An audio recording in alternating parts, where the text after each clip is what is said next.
So we want to open up our wonderful support group in the Jackson area and the Hattiesburg area as well to those folks that don't have any support groups going on or don't have anything. So that's what we're doing. At the beginning, we did the nonprofit, so we have all the legal documentations to be a 501(c) company. We formed a board of directors.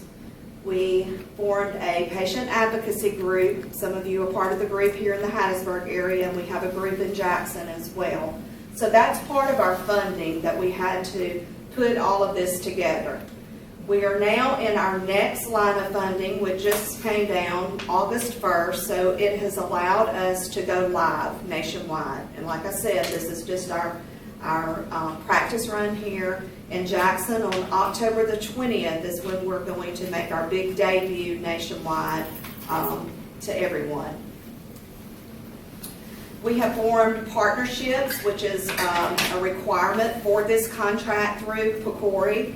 We have support from CDC, the American Mosquito Control Association, Methodist Rehab, UMC, USM, the Deep Education Program. So we have a lot of partnerships outside. Hopefully we'll receive some funding from some other foundations to continue this and to do more research and do a lot of other things.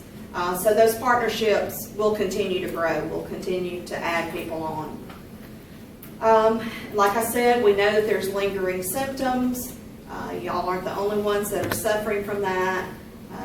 So we are the only ongoing support group since 2003 in the nation.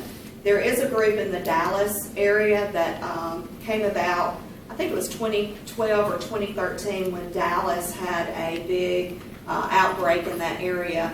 And there is a physician that got West Nile, so he formed a support group there. And they meet twice a year.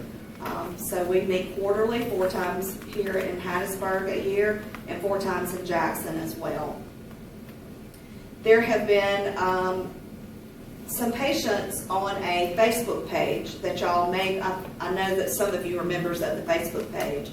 And that's really what prompted me to really want to do this, is because they don't have a Dr. Lace like we do.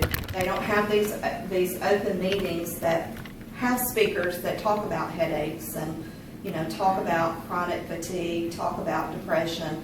They don't have access to that. So that Facebook page really prompted me to work hard to get to where we are beginning today.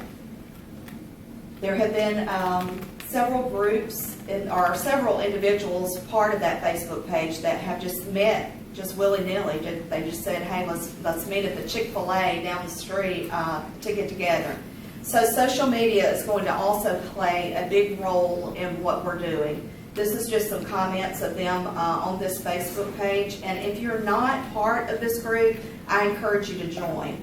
They have a tab on there that gives literature, scientific literature that you can read, that opens it up for those patients that have different things going on. And there's still not a whole lot of information out there to them. And as you know, when you go to your physician, there's not a lot of information there as well. So we hope that the outside is going to find what we're doing here valuable as well. So I encourage you to join. It's West Nile Virus Support Group, and support group is in lowercase, so I encourage you to join that.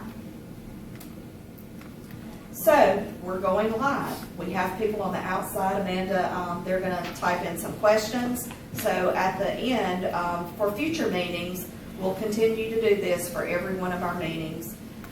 It is being recorded, so it will go on our website. So someone from Alaska or Hawaii or whatever will be able to go back in our archives and watch these support group meetings as well. They may not be having that symptom right now that Dr. Lace is talking about, but they may have it later on, so they can go back and see exactly what he said on that. We'll also be able to share a lot of the literature that he has, and hopefully do some case studies or some research projects as well. So this will be how we get people to join in on that.